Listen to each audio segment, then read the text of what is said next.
Hey, shalom, shalom. First and foremost, I want to give all praises, honor, and glory that's due to Yahweh, Ba'ashem Yahushai, Ba'ashem Makakwadash. Double honors to the apostles and elders, great millstone, who all learned this truth from the well. Peace and salutations to the 144,000, and the rest of the 1/3, the large multitude. Unto you I say shalom.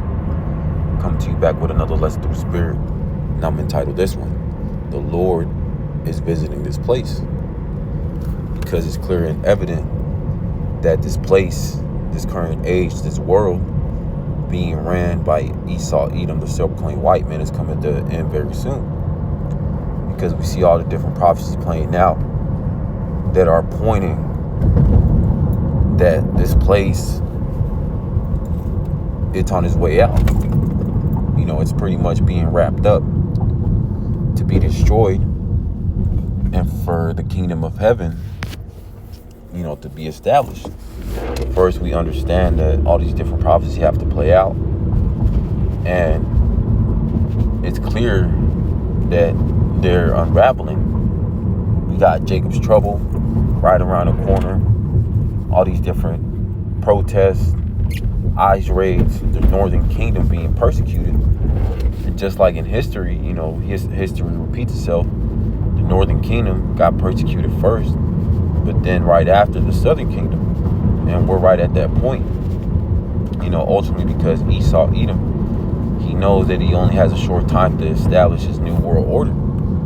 So he has to come at the tribes, to try to do away with him. But we know that that's not going to happen. We know that he's only going to get to the two-thirds of the nation of Israel. He's not going to get the remnant, the elect. Yes, some of the elect might have to be martyrs for this truth, but ultimately majority of the remnant are going to be kept from the upcoming destruction, be kept from Jacob's trouble, be kept from famine, all the different pestilences that are hitting the planet Earth. But a lot of the I want to say a lot of the 2/3, but the 2/3 of the nation of Israel, the non-elect, they're going to get touched, ultimately because their unbelief, for their refusal to repent and turn back to Yahweh Ba'ashem Yahushai. That's ultimately why Yahweh Ba'ashem Yahushai is judging this place for all the wickedness, all the corruption, all the abominations. And we've been crying out, we've been praying to Yahweh Ba'ashem Yahushai to destroy this place, and it's evident that Yahweh Ba'ashem Yahushai is answering our prayers from all these different things that are happening up on the planet Earth. And it's only going to ramp up more and more, because people expect all these different things from the raids, from the ICE, to go down, the protests to go down. But Saturday, you got a big event, June 14th, to celebrate, America's 250-year army. But also, you got Donald Trump's birthday is about to be celebrated as well.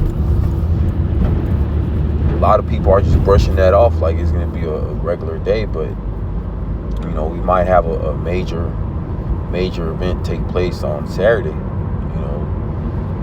The only time's going to tell, but this kingdom is clear that it's on its way out. But only the elect are going to see it. The rest of our people, the so-called Negroes, Latinos, and Native Americans, they can't see it. They know that something's wrong, but they can't pinpoint it back to the scriptures because ultimately they weren't meant to believe. This is Amos chapter 9 and verse 8.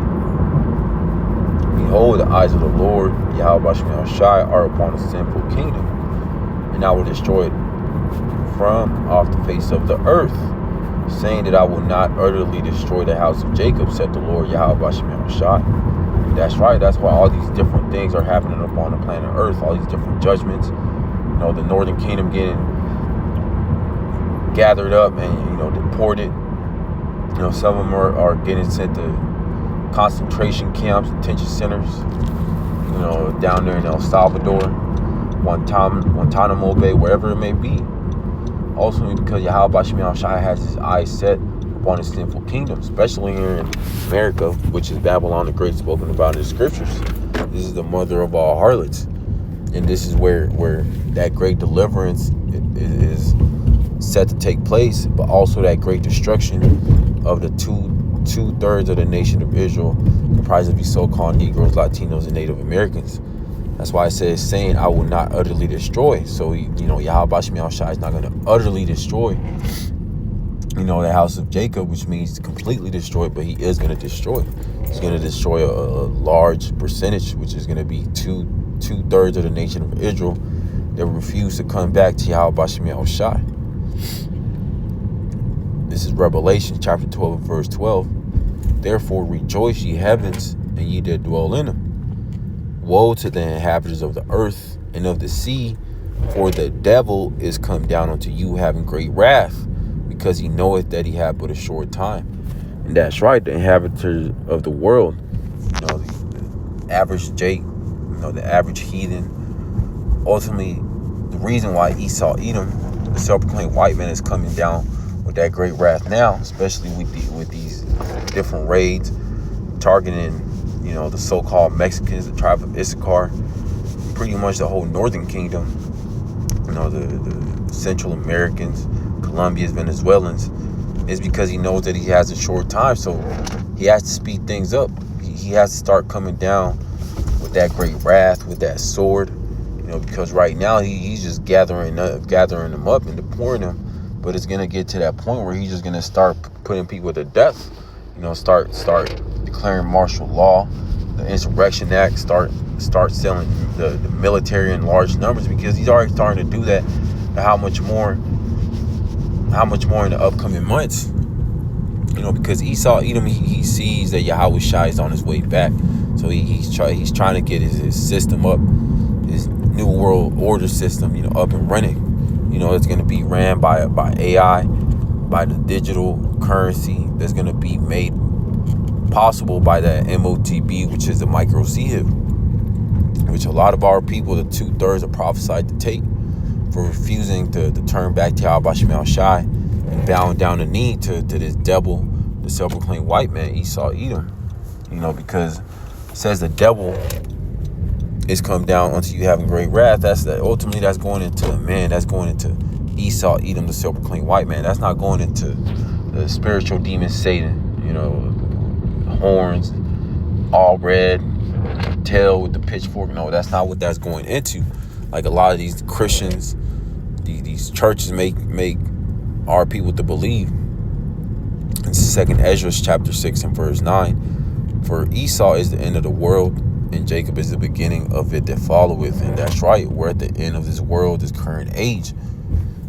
Because ultimately the whole world is not going to blow up into a million pieces. No. That's talking about the end of this world, which is this current age, of Aeon, which we're almost at that time of Esau, Edom's rulership coming to an end. Because right after Esau, Edom, after he gets done ruling, then it's going to be the kingdom of heaven, which is going to be here established upon the planet Earth, which is going to be ruled by the nation of Israel, starting with Yahweh Shai, the 12, and the rest of the 144,000, that governing body. And then the kingdom of heaven, that kingdom will never be brought down. It's going to be eternal, because all these different kingdoms, they have ruled upon the planet Earth. They've all been temporary. The average lifespan of a kingdom here on the planet Earth is around 250 years. And we're right at that cusp, of America. I think it's at 248 years, 249. So the time for America to rule, to be that great powerhouse throughout the earth, is coming to an end very soon. And right after is going to be the kingdom of heaven, which that's what we're looking forward to. We're not looking forward for this kingdom to continue on forever. That's ultimately why Yahweh Shai is starting to visit this place, because he's getting ready to wrap it up. This is 2nd Ezra chapter 9 and verse 1. He answered me then and said, measure thou the time diligently in itself, and when thou seest part of the signs past, which I have told thee before. Verse 2, then thou shalt understand that it is the very same time where wherein the highest will begin to visit the world which he made. That's right. Who are the ones measuring the time diligently, watching out for the prophecies, being on that watchtower are going to be the elect, us are the hopeful elect. The rest of the nation of Israel, the 2/3, they're not on the watchtower. They're not measuring the times. They're not aware of what's going on. They're not aware of what all these different protests, all these different natural disasters, earthquakes, what its true meaning is. In their minds, they think that it's just another, time where it's just going to happen and then go away. No, it's only going to ramp up more. All these different protests is going to lead to race wars, civil war, uproars of the people. But yet Jake is still out here playing around, playing games, thinking that everything's a damn joke. But that's why they're going to get caught off like a thief in the night, because they're not measuring the time diligently. They're not watching out. They're not being circumspect, moving with wisdom, moving with that fear of the Lord. Verse 3, therefore, when there shall be seen earthquakes and uproars of the people in the world. Verse 4, then shalt thou will understand that the Most High spake of those things from the days that were before thee, even from the beginning. That's right. We're seeing uproars of the people right now. We're seeing earthquakes hidden in diverse places. And even if, they're orchestrated and Esau Edom is setting them up, ultimately who put it up on the spirit of this devil, the self-proclaimed white man to do these things, to make, the earthquake machine is Yahweh Shemel Shai. Ultimately to stir up things, and it's going to lead to actual people just jumping in and all hell breaking loose. And that's ultimately what we want. We want all hell to break loose. We want this place to collapse, because once this place fully gets destroyed by the way of those intercontinental ballistic missiles, then we know our deliverance is nigh, because it's already nigh. But how much more when World War III kicks off, the MOTB gets made mandatory, the hour of temptation is presented, this society in complete chaos, that we know that the incoming destruction of America is nigh, but also the deliverance of the remnant.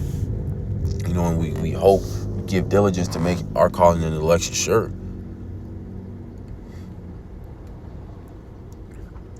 Verse 5, for like as all that is made and in the world had a beginning and an end, and the end is manifest. And that's right, the end is being manifest right now, but all these different prophecies playing out. All hell is breaking loose. The northern kingdom is being targeted. You got the southern kingdom, the so-called blacks, Haitians, Jamaicans chilling because they think that Esau Edom isn't going to come down on them, with that great wrath as he's coming down with the northern kingdom. But he's starting with the northern kingdom, and eventually he's going to get to the southern kingdom as well. But yet Jake, they don't want to accept it. They think that they're going to be okay, that Esau Edom is not going to come down on the so-called blacks, that he's only going to come down on the northern kingdom tribes, the so-called Mexicans. But no, ultimately Yahweh Shemel Shai is going to judge the wicked of our nation, the nation of Israel, these so-called Negroes, Latinos, and Native Americans. This is Ezekiel chapter 21 and verse 9. Son of man, prophesy and say, thus said the Lord Yahweh Shemel Shai, say a sword is sharpened and also furnished. And who's the sword of the Heavenly Father? Is Esau Edom, the self-proclaimed white man. Ultimately he was set up as that sword to punish the nation of Israel for being wicked. And right now we're in that final captivity. That's going to be a time like no other during Jacob's trouble, like it says in Daniel chapter 1, Jeremiah chapter 30, verse 7. Verse 10, it is sharpened to make a sore slaughter. It is furbished that it may glitter. Should we then make mirth? It contendeth the rod of my son as every tree. But yet Jake is still out here making mirth. They're in the house of mirth, in the house of feasting, partying all the damn time, caught up in their folly 24/7. Ultimately because they're not watching out for the prophecy. They're not measuring the time diligently. They don't know that all these different things happening upon the planet Earth is leading to the destruction of America, all hell breaking loose, World War III, and then eventually the missiles. But yet Jake's still out here playing around, thinking everything's a damn joke. out here bullshitting, playing around. This is Isaiah chapter 19 and verse 1. The burden of Egypt, behold, the Lord Yahweh Shemiel Shai rideth upon a swift cloud, and shall come into Egypt, and the idols of Egypt shall be moved at his presence, and the heart of Egypt shall melt in the midst thereof. And what Egypt is this talking about? This is talking about spiritual Egypt, which is America. Ultimately, when Yahweh Shai comes back in that cloud, which is the chariot, which is very soon, when Yahweh Shai comes back with the heavenly host, starts zapping all these different wicked ass jakes and all these wicked ass heathens, then it's a wrap. And we're almost at that point. Once this devil makes that MOTB mandatory, then that's when Yahweh Shai is going to have to return and to deliver his elect. And we're almost at that time where Yahweh Shai is going to make his second coming, his second appearance. He's going to crack the clouds and come with that chariot. It's going to cover the whole earth. That swift cloud, that's the chariot of Yahweh Shai. Like it says in Revelation chapter 1, people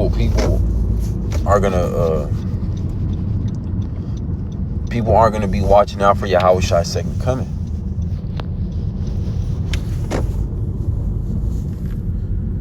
Verse 2. And I will set Egyptians against the Egyptians, and they shall fight every one against his brother, and every one against his neighbor, city against city, and kingdom against kingdom. And who is the Egyptians today? Is these Americans, these Babylonians. They're getting ready for civil war, race wars, riots, all hell breaking loose, insurrections, all these different things that are about to happen upon planet Earth. Ultimately because these people are wicked. They're doing their own thing, feeling the lust of the flesh, looking to fill their own belly. These people aren't worried about Yahweh Shemiel Shai, these 2/3 of the nation of Israel. They're worried about trying to, do their own thing, chase the bag, establish themselves here, build up so-called generational wealth. This is what Jake is worried about.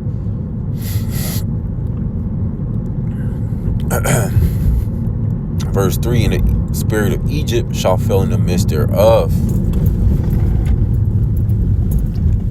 And I will destroy the counsel thereof, and they shall seek to the idols, and to the charmers, and to them that have familiar spirits, and to the wizards. That's what a lot of Jake is doing right now in these different heathens. They're calling up their ancestors, calling up the dead, their dead relatives, their grandma. Ultimately because they're trying to seek that comfort from what's going on around the planet Earth.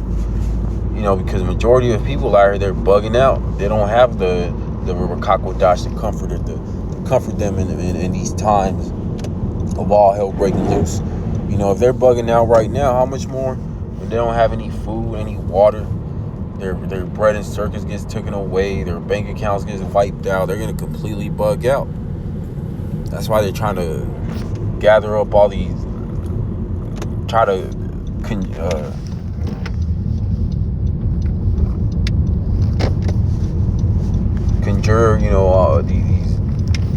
these different spirits to try to get answers, demons, playing with the Ouija boards. That's what a lot of our people are doing, black magic, trying to get answers, but they're not going to get them. Verse 4, and the Egyptians I will give over into the hand of a cruel Lord, and a fierce king shall rule over them, said the Lord of hosts. And who's that fierce king and that cruel Lord? That might be Donald Trump. Because ultimately, here in the Great Millstone, we believe that he's Nero in the reincarnation. What did Nero do? Back in the time of the ancient Roman Empire, he blamed the nation of Israel, the tribes, for burning down Rome.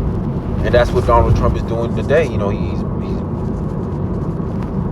breaking down America, breaking down the economy. He's setting up all these different riots, through the elite. He's burning Rome down just like in the time of Nero. So we believe that Donald Trump is that guy that's gonna just completely collapse America, and is going to lead to World War III, and eventually for this place to be destroyed by the way of fire, by the way of those missiles. You know, but only the elect are going to see that. The rest of our people, they're going to get caught up like a thief in the night. You know, they're going to get destroyed. They're going to get taken by these UN troops. They're going to get taken by the U.S. military. You know, ultimately because they're not watching out. They're not watching out for prophecy. They're too caught up in their own lives, caught up with the cares of the world, caught up with the bread and circus, caught up with the distractions. That's ultimately why Yahweh Bashim Yahshua is going to destroy them for not measuring the times. But that's pretty much the point. I pray this is edifying to the elect. I want to give all praises, honor, glory to Yahweh, Bashim Yahushai, Bashim Akakodash. Double honors to the apostles and elders, great millstone, who has done this truth from me well. Peace and salutations to the 144,000.